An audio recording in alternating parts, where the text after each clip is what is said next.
राज्यसभा निर्वाचन रे प्रार्थी देव कांग्रेस आज एने घोषणा करिसेंती पीसीसी सभापति भक्त दास। भक्त कहिसेंती हार जीत को भय नहीं, राज्यसभा निर्वाचन रे आमे प्रार्थी देबु। आवश्यक संख्या नथिबा सत्वे 3-4 जनक ना स्थिर होईछि। एने दलर हाईकमांड को सह आलोचना करा जिवो।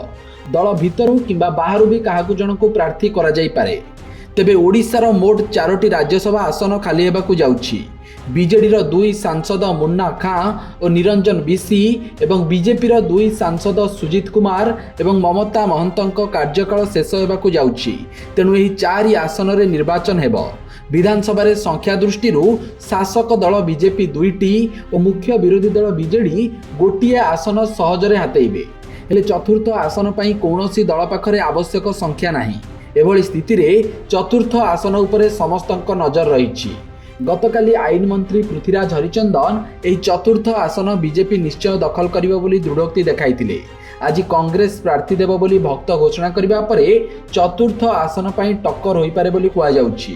सेपटे बीजेडी पक्षरु एनेई केही मुह खोली नथिबा बेले दल निजे प्रार्थी देव ना कांग्रेस बीजेपी मध्यरु काहार प्रार्थी को समर्थन करिबो ताहा उपरे समस्तଙ୍କ नजर।